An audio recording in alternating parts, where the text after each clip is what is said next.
साथियों नमस्कार। Positron classes के इस प्लेटफॉर्म पर एक बार फिर से आपका स्वागत है। दोस्तों हम फिजिक्स पढ़ रहे थे और फिजिक्स में हमारा टॉपिक चल रहा था घूर्णन गति की समीकरणें। घूर्णन गति से संबंधित तीन समीकरणें, omega is equal to omega naught plus alpha delta T, alpha T, और दूसरी समीकरण थी हमारी theta is equal to omega T plus 1/2 alpha T square, और तीसरी समीकरण हमारी थी omega square is equal to omega naught square plus 2 alpha theta. इनके बारे में हमने बात की थी और इनके इससे संबंधित सवाल भी किए थे। जाते जाते मैंने पिछली क्लास में आपको 2 सवाल देकर के गया था, पहले उनके बारे में चर्चा कर लेते हैं, उन सवालों को कर लेते हैं, इसके बाद उसी टॉपिक को हम आगे कंटिन्यू करेंगे। तो दोस्तों सवाल दिए थे मैंने आपको। एक सवाल था, पहला सवाल कि एक इंजन का कोणीय वेग 16 सेकंड में 1200 राउंड पर मिनट से 3120 राउंड पर मिनट हो जाता है। यानी सवाल था कि एक इंजन का वेग है, कोणीय वेग 1200 राउंड पर मिनट से 1320 राउंड पर मिनट हो जाता है। कितने सेकंड में? 16 सेकंड में। यह सवाल था एक तो। और पूछा गया था कि कोणीय त्वरण को समान मानते हुए कोणीय त्वरण का मान ज्ञात कीजिए। अल्फा का मान हमें पूछ रखा था। एक सवाल तो ये था दोस्तों। दूसरा सवाल था कि एक पहिया 20 चक्कर प्रति सेकंड के वेग से घूर्णन गति कर रहा है, 20 राउंड पर सेकंड, और आगे दे रखा है कि 20 चक्कर पर सेकंड के वेग से गति कर रहा है। त्वरण के कारण 10 सेकंड में इसकी घूर्णन गति 75 चक्कर, यानी 10 सेकंड के बाद 75 चक्कर पर मिनट, राउंड पर सेकंड का वेग प्राप्त कर लेता है। और हमें पूछा था कोणीय त्वरण और कोणीय विस्थापन का मान। कोणीय त्वरण यानी अल्फा और थीटा का मान पूछा था। दोस्तों यहां पर देखिए आप भी, कोई भी हमें दे रखा है ओमेगा नोट का मान। ये क्या है? राउंड पर मिनट, यानी घूर्णन गति कर रहा है तो ओमेगा नोट का मान दे रखा है हमें, और ये मान दे रखा है ओमेगा का, ये दे रखा है टी का मान, अल्फा पूछ रखा है। तो घूर्णन गति की पहली समीकरण बताई थी मैंने आपको, वो बताई थी omega is equal to omega naught plus alpha t. यहां पर टी का मान हमें दे रखा है, ओमेगा नोट का दे रखा है, ओमेगा का दे रखा है, अल्फा का पूछ रखा है। बिल्कुल इजी सा सवाल है दोस्तों, ये आप कर सकते हो। सबसे पहले ओमेगा का मान राउंड पर मिनट में दे रखा है हमें, जबकि हमें पता है ओमेगा का मान होता है रेडियन पर सेकंड में, यानी 1 सेकंड में कितना रेडियन जो है वो राउंड हुआ है, घुमा, रोटेट हुआ। ओमेगा का मान हमें रेडियन पर सेकंड में चाहिए। तो दोस्तों देखो, एक चक्कर में कितना रेडियन घूमता है? एक चक्कर में 2 पाई रेडियन। कितने चक्कर? 1200 राउंड। एक राउंड में 2 पाई, तो 1200 राउंड में इतना रेडियन हो गया, 1200 इंटू 2 पाई रेडियन हो गया। अब ये पर मिनट में है, हमें सेकंड में चाहिए, तो एक मिनट में 60 सेकंड होते हैं, तो इसको हम 60 से डिवाइड कर दिया, ये आ गया रेडियन पर सेकंड। किसका मान आ गया? ये ओमेगा नोट का मान आ गया। ओमेगा नोट का मान है, इस प्रकार लिख सकते हैं, 60 दूने 120, 0 20 इंटू 2 20 इंटू 2 40 पाई। कितना आ गया? ये 40 पाई रेडियन पर सेकंड, ये आ गया दोस्तों। अब हम ओमेगा नोट का मान भी इसी प्रकार से ज्ञात कर ले हैं, क्या ज्ञात कर लेते हैं। तो इधर देखिए ओमेगा का मान कितना आ गया? 1200 इंटू 1 चक्कर में 2 पाई, और पर सेकंड की बात करें तो 60, 0 से 0 कैंसिल, 6 2 0, सॉरी 1320 है ना यहाँ, तो 1320, सॉरी 1320 करना है यहाँ, 1320, 0 से 0 कैंसिल, और 6 का अब डिवाइड कर देता हूं मैं 132 में, 2 और 2, ये आएगा 6 दून 12, बच गया 1, वो हो गया 12, ये आ गया 44 पाई। बोलो ये आएगा 1320 राउंड पर सेकंड, 44 पाई। ठीक है दोस्तों, ये आ गया ओमेगा का मान। अब हमें कुछ भी नहीं करना, बिल्कुल पहली समीकरण लगानी है, ये वाली, omega is equal to omega naught plus alpha t. Omega is equal to omega naught plus alpha t. Omega का मान कितना दे रखा है? 44 पाई, बराबर यहां ओमेगा नोट का मान दे रखा है 40 पाई, प्लस अल्फा का मान हमें निकालना है, टी का मान दे रखा है हमें 16 सेकंड। यही है दोस्तों।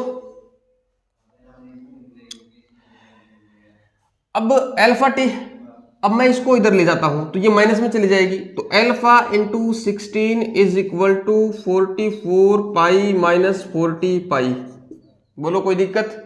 यहां बच गया 4 पाई और यहां बच गया अल्फा इंटू 60, अल्फा का मान आ गया 4 पाई डिवाइड बाई 16 और 1 और 4 पाई बाई 4 रेडियन पर सेकंड स्क्वायर। बोलो अल्फा का मान 4 एकम 4, 4 चौके 16 पाई बटा पाई बाई 4 रेडियन पर सेकंड स्क्वायर। बोलो कोई दिक्कत नहीं है। इसी प्रकार सेम ये सवाल है, यहां पर आपको ध्यान देना है राउंड पर सेकंड दिया है, तो यहां पर जो हमने 60 का डिवाइड किया था, यहां पर 60 का डिवाइड करने की आवश्यकता नहीं है। देखो कितना आ गया इसमें, देखो हमें क्या पूछ रखा है, अल्फा पूछ रखा है, थीटा पूछ रखा है। तो अल्फा के लिए तो वही समीकरण लगा देंगे, ये वाली शुरू वाली पहली समीकरण omega is equal to omega naught plus alpha T, और दूसरी समीकरण क्या है, theta is equal to omega naught t plus 1/2 alpha T square. ये ना दूसरी समीकरण, थीटा का मान यहां से आ जाएगा, अल्फा का मान यहां से आ जाएगा। देखो दोस्तों पहले इसकी बात करते हैं। ओमेगा नोट का मान देखो कितना आ गया, ओमेगा नोट का मान 20 राउंड पर मिनट पर सेकंड में है, और रेडियन पर सेकंड में निकालना है, तो हमें सीधा सीधा इसका रेडियन में डिवाइड कर लेते हैं, सॉरी मल्टीप्लाई कर लेते हैं 2 पाई से, तो रेडियन में आ गया मान, ये आ गया रेडियन पर सेकंड, रेडियन पर सेकंड। इसे बोल देते हैं 40, इनका मल्टीप्लाई किया 40 पाई रेडियन पर सेकंड, ये ओमेगा नोट का मान आ गया। ओमेगा की बात करें कितना हो जाता है 75 राउंड पर मिनट, 75 इंटू 2 पाई रेडियन पर सेकंड, सॉरी सेकंड दिया ना यहाँ, कितना आ गया 150 रेडियन पर सेकंड। पहली समीकरण लगा करके और अल्फा का मान निकाल लेंगे, देखो कैसे निकलेगा।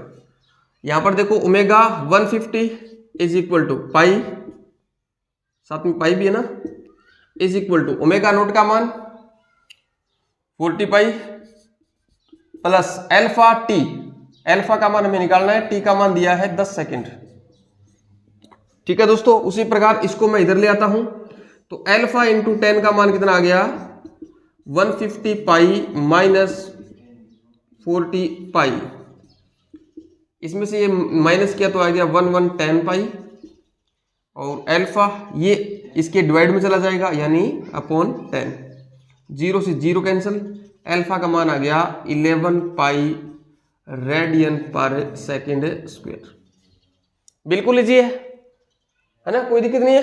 अब देखो अल्फा का मान 11 पाई रेडियन पर सेकंड स्क्वायर आ गया, अब हमें चाहिए सीधा थीटा का मान और चाहिए, तो यहाँ थीटा का मान भी निकाल लेते हैं। थीटा इज इक्वल टू क्या आएगा omega naught T, omega naught का मान कितना 40 और टी का मान कितना 10, 40 इंटू 10 कितना देखो 40 pi into 10 plus 1/2 alpha T square, alpha का मान कितना आया था 11 पाई, अल्फा का मान 11 पाई और इंटू टी स्क्वायर, टी का मान कितना 10, 10 का स्क्वायर 100, 100 2 से कैंसिल हो जाएगा, यहां कितना बचेगा 400 पाई प्लस 1/2 तो कट कैंसिल हो गया, इनका मल्टीप्लाई करेंगे तो आएगा ये वाला है ना 11 5 55, 0 की 0 पाई की जगह पाई, यह आ गया 950 पाई, और थीटा है तो सीधा क्या आ जाएगा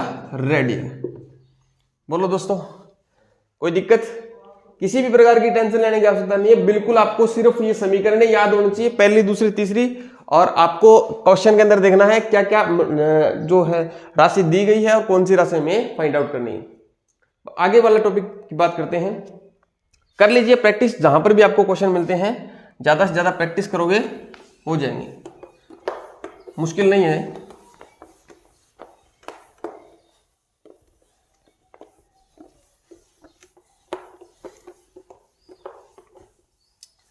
दोस्तों आगे पढ़ते हैं हम, नेक्स्ट टॉपिक अपना आगे वाला टॉपिक रहेगा कि देखो दो प्रकार के वेरिएबल होते हैं, एक तो होता है साधारण स्थानांतरण गति में और एक घूर्णन गति में। दोनों वेरिएबल में क्या संबंध है उसके बारे में बात करेंगे। यानी घूर्णन गति का वेरिएबल, देखो दोस्तों मैंने इन समीकरणों को बताने से पहले आपको कुछ एक समीकरण बताई थी, v is equal to u plus a t और s बराबर u t plus half a t square, v square बराबर यू स्क्वायर प्लस 2s। वो समीकरणें थी, वो कौन सी लीनियर जो अपनी मोशन होती है उसमें लगती है, और उन्हीं लीनियर मोशन के सापेक्ष हमने घूर्णन गति में रोटेशन मोशन में भी कुछ वेरिएबल पढ़े थे, जैसे ओमेगा हो गया, थीटा हो गया, और अल्फा हो गया, तो उनमें क्या संबंध है वो बात करते हैं। यानी अपना अगला टॉपिक रहेगा relation between linear and angular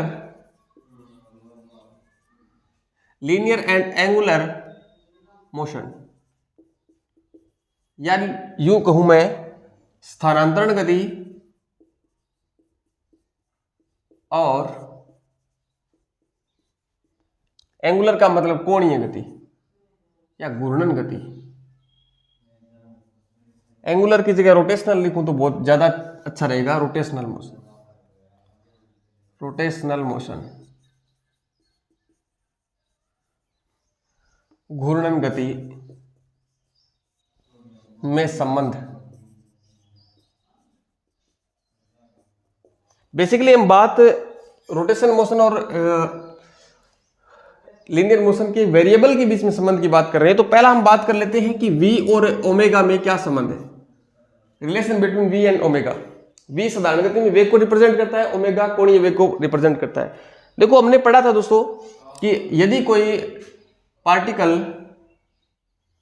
particle यहां पर t बराबर 0 पर यहां पर है और t बराबर 10 या t बराबर t टाइम पर कहां पर पहुंच गया, किसी दूसरे बिंदु पर पहुंच गया और वो थीटा डिस्प्लेसमेंट हो, तो ये यूं कहूं, मैं इसकी बात नहीं कर रहा, इसको छोड़ो आप।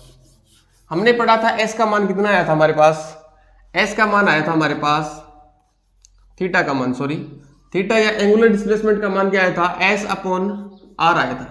बोलो आया था नहीं आया था, s अपॉन r आया था। यहां से s का मान निकालूं तो क्या आएगा, थीटा इंटू r आएगा कि नहीं आएगा।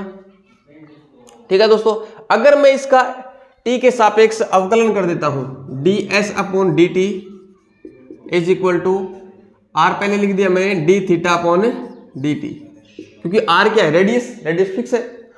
अब देखो इसको क्या लिखते हैं हम, साधारण गति में क्या लिखते हैं, स्थानांतरण गति में v और r, और d थीटा अपॉन dt क्या होता है, ओमेगा क्या होता है, d थीटा अपॉन dt यही होता है, और v क्या होता है, ds अपॉन dt। यानी ds अपॉन dt की बात मतलब साधारण विस्थापन में परिवर्तन की दर और कोणीय विस्थापन में परिवर्तन की दर। ये था v, ये था r की जगह r, इसको लिख दिया मैंने ओमेगा। तो देखिए v और ओमेगा में ये संबंध है, ये बहुत ही इजी है, इस पर क्वेश्चन आने की संभावना बेहद कम है।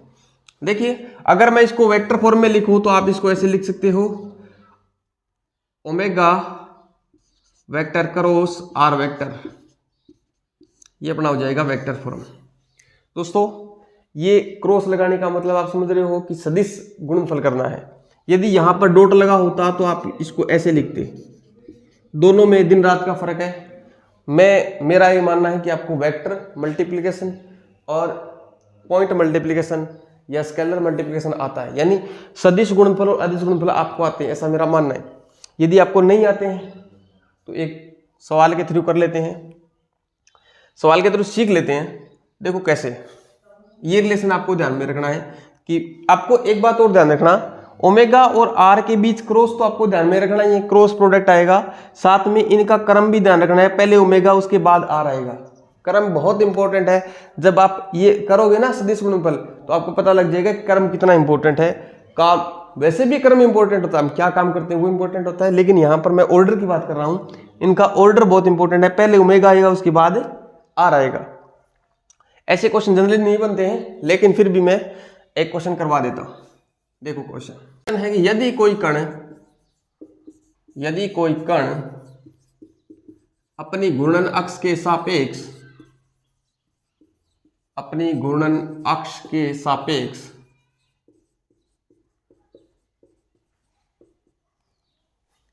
i के प्लस 2j के प्लस 3k कैप पर घूर्णन गति कर रहा है,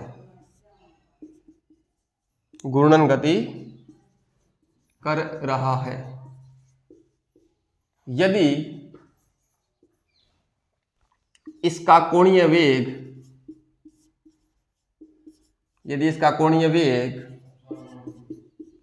2i कैप माइनस 3j के प्लस k कैप हो तो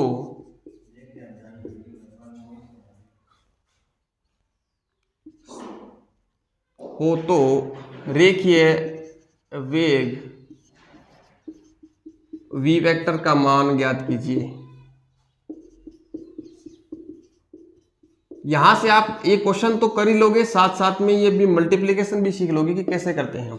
देखो दोस्तों, ओमेगा का मान दिया है हमें ये वाला कोणीय वेग, और स्थिति सदिश दिया है हमें ये वाला, तो हमें साधारण वेग का मान ज्ञात करना है, रेखीय वेग का। दोस्तों कैसे करेंगे, वी वेक्टर दिया है, वी वेक्टर निकालना है, ओमेगा दिया है, आर दिया है, ठीक है। इसको कैसे करते हैं, देखो यहां से देखिए, हमें करना है क्रॉस प्रोडक्ट।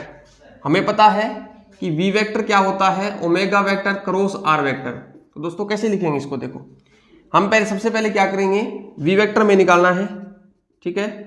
पहले यहां आई कैप, जे कैप और के कैप लिख लेते हैं, ठीक है। इस प्रकार का एक लगाते हैं, सारणिक बनाते हैं, इसे डिटरमिनेंट बोलते हैं, सारणिक, ठीक है। इस प्रकार बनाना है आपको। अब क्या करना है, पहले ओमेगा लिखा है तो पहले ओमेगा के घटक लिखते हैं। यहाँ देखिए ये वाला, यहां आई का घटक कितना, 1, जे का 2, के का 3, तो 1, 2 एंड 3। अब देखो क्रॉस आर लिखा है तो आर के घटक क्या है, सॉरी ये ओमेगा के घटक नहीं है, ओमेगा के घटक कौन से हैं, ये वाले हैं, 2, -3 और 1, 2, -3 और 1। ये स्थिति सदिश के तो घटक ये हैं, आई कैप 2 जे कैप प्लस 3 के कैप, 1, 2 एंड 3। ये अपने आ गए आर के घटक 1, 2 एंड 3। अब देखो इसको सोल्व कैसे करते हैं। सबसे पहले आप क्या करोगे, यहां पर लिखो आई कैप प्लस माइनस जे कैप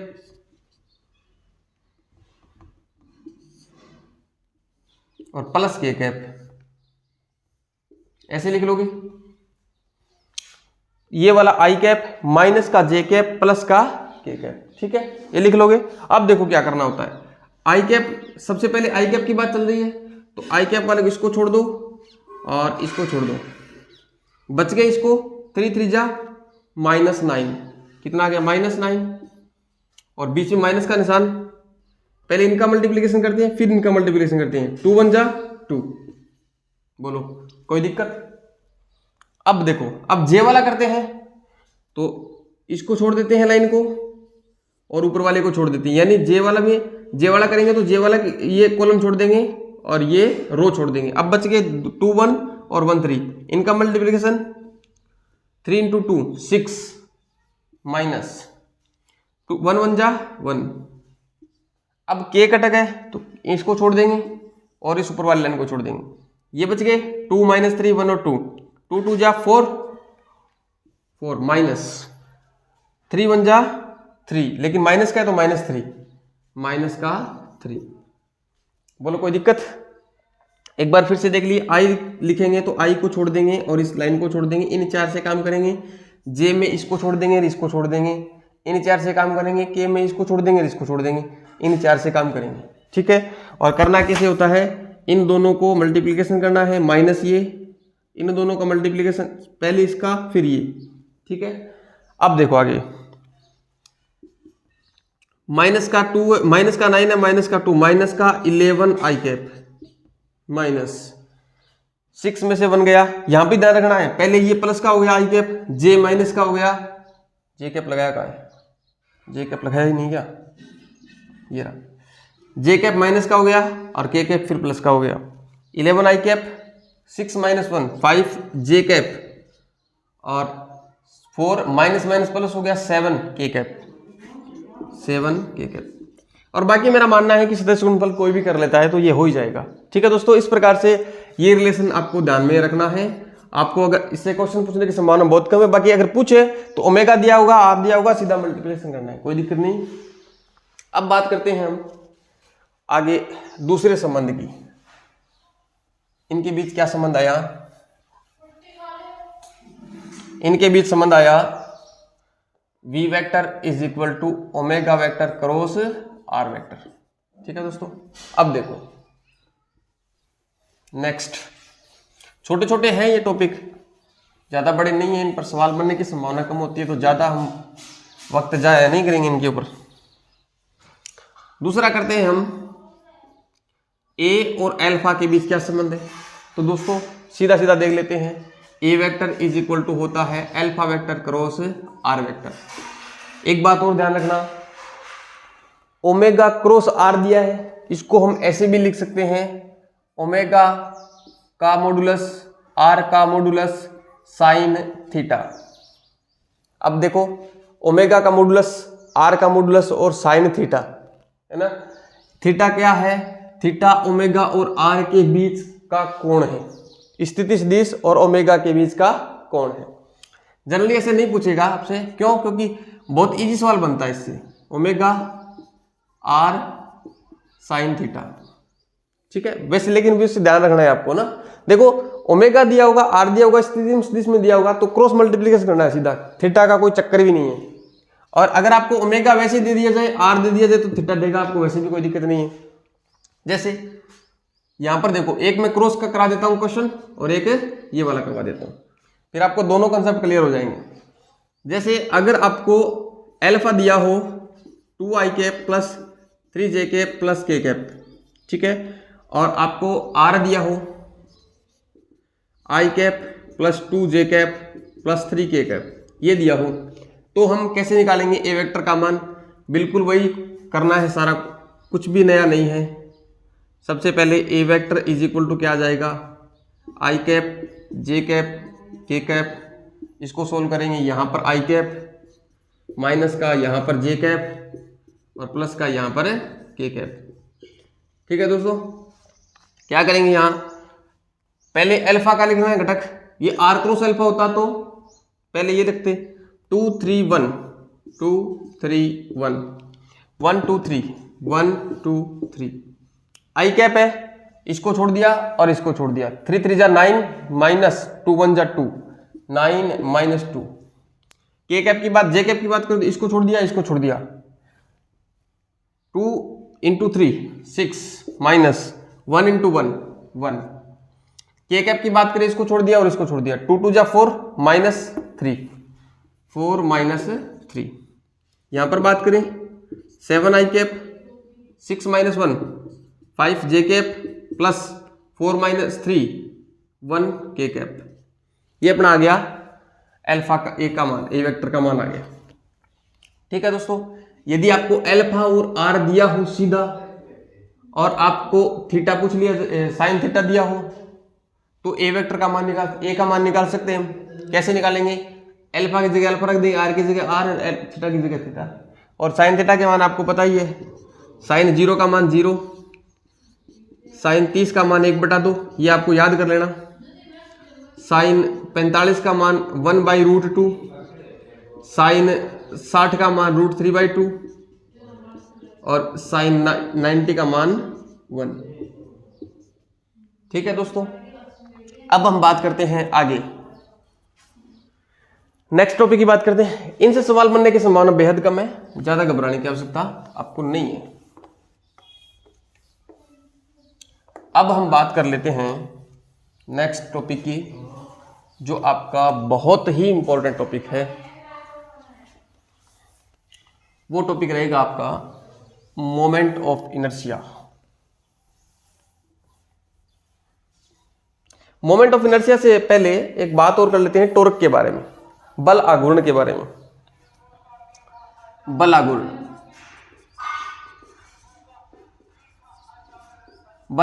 बल आघूर्ण को बोलते हैं टॉर्क,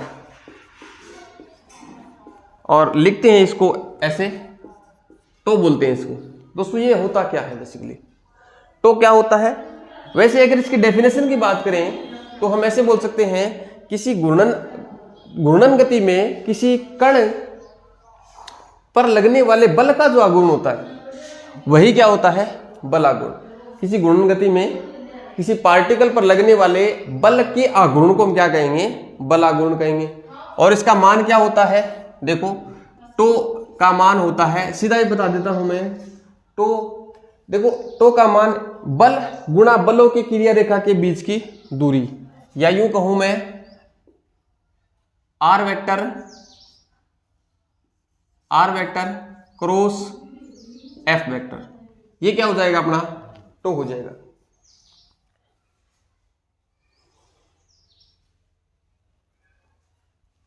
एक बार फिर से देखो, जो पीछे हमने पढ़े थे दो, अब ये भी दो पीछे पढ़े थे ना, क्या पढ़े थे, v vector is equal to omega vector cross r vector, और एक पढ़ा था हमने alpha a vector is equal to, हमने पढ़ा था alpha vector cross r vector.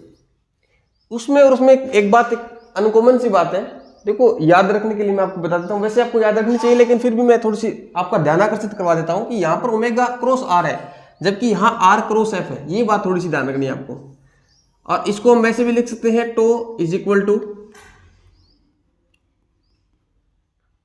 लिख सकते हैं R F sine theta. Theta क्या है, आर और एफ की मध्य कोण। ऐसे सवाल आपसे नहीं पूछेगा, बहुत इजी हो जाते हैं, ठीक है। आगे वाला जो टॉपिक है वो बेहद ही इंपॉर्टेंट टॉपिक है, उसके ऊपर चर्चा कर लेते हैं। उससे क्वेश्चन बनेगा 101%, 101% क्वेश्चन बनेगा। उस टॉपिक का नाम है मोमेंट ऑफ इनर्शिया या जड़त्व आघूर्ण। इससे क्वेश्चन बनने की संभावना नहीं है, लेकिन फिर भी क्या है कि टो है या एफ है, ये सॉरी दोनों में रिलेशन है, ये आपको थोड़ी सी ध्यान रखनी चाहिए, क्योंकि कई बार ऑप्शन के अंदर मैचिंग वगैरह में आ जाते हैं इस प्रकार के कि बल आघूर्ण के साथ इसका संबंध ये होता है, और मतलब रेखीय वेग और कोणीय वेग में संबंध ये होता है, रेखीय त्वरण और कोणीय त्वरण में संबंध ये होता है। अब हम बात करेंगे मोमेंट ऑफ इनर्शिया की। मोमेंट ऑफ इनर्शिया इसी चैप्टर के अंदर सबसे इंपॉर्टेंट टॉपिक यही है, मोमेंट ऑफ इनर्शिया या आई कैप। आई बोलते हैं इसको इंग्लिश, सॉरी इसमें आई से रिप्रेजेंट करेंगे। आई का मतलब होगा मोमेंट ऑफ इनर्शिया। देखो मोमेंट ऑफ इनर्शिया होता क्या है, देखिए मान लो कोई रिजिड बॉडी है, ये कोई रिजिड बॉडी है, ये अपने किसी अक्ष के सापेक्ष घूर्णन कर रही है, मान लो ओमेगा वेग से क्या कर रही है, घूर्णन कर रही है। अब इस अक्ष के सापेक्ष यदि कोई पार्टिकल है जिसका द्रव्यमान मान लिया हमने m है, और इस पार्टिकल की घूर्णन अक्ष से लंबवत दूरी अगर r हो, लंबवत दूरी कितनी हो r, तो इसका मोमेंट ऑफ इनर्शिया क्या होगा, I is equal to m r square, ये होगा। समझ रहे हो, मोमेंट ऑफ इनर्शिया क्या होगा, एम आर स्क्वेयर। ये तो हो गई इसकी ये तो हो गई इसका मैथमेटिकल पार्ट कि मोमेंट ऑफ इनर्शिया क्या होता है। यदि कोई पार्टिकल अपने अक्ष के सापेक्ष घूर्णन कर रहा है और उससे उस पार्टिकल की अक्ष से लंबवत दूरी के r है, तो उसका द्रव्यमान, इसे हिंदी में बोलते हैं जड़त्व आघूर्ण। जड़त्व आघूर्ण दोस्तों दोबारा देखिए, किसी भी पार्टिकल का जड़त्व आघूर्ण उस जड़ वस्तु के द्रव्यमान और उसके घूर्णन अक्ष के बीच की लंबवत दूरी को कहते हैं। जड़त्व आघूर्ण किसे कहेंगे, उस वस्तु के द्रव्यमान और उसके घूर्णन अक्ष के बीच की लंबवत दूरी को हम क्या कहेंगे, जड़त्व आघूर्ण कहेंगे। वैसे जड़त्व आघूर्ण क्या होता है, देखिए दोस्तों, हम जड़त्व की जब बात करते हैं, लीनियर मोशन में हम जड़त्व की बात करते हैं, तो जड़त्व क्या होता है। यदि कोई वस्तु, हमने पढ़ा है न्यूटन की गति के नियम, उसमें हमने पढ़ा है कि जड़त्व क्या होता है, जड़त्व एक गुण होता है। कोई भी वस्तु यदि स्थिर अवस्था में है तो वह तब तक स्थिर अवस्था में बनी रहेगी जब तक उस पर कोई बाह्य बल कार्य न किया जाए, और यदि कोई वस्तु किसी एक समान वेग से गति कर रही है तो वो तब तक गति करती रहेगी जब तक उस पर कोई फोर्स न लगाया जाए, तो उसे कहते हैं हम जड़त्व। भी उसका अपने पोजीशन में बने रहने का गुण होता है, वो क्या होता है, जड़त्व होता है। और जड़त्व आघूर्ण की बात करूं तो हम क्या कहेंगे कि यदि कोई वस्तु रोटेट हो रही है, घूर्णन गति कर रही है, तो वो तब तक घूर्णन गति करती रहेगी जब तक हम उस पर कोई फोर्स अप्लाई करके उसको रोक न दे। समझ रहे हो, तो उसका जो गुण है घूर्णन गति करते रहने का, वही क्या होता है, जड़त्व आघूर्ण होता है। समझो मेरी बात को।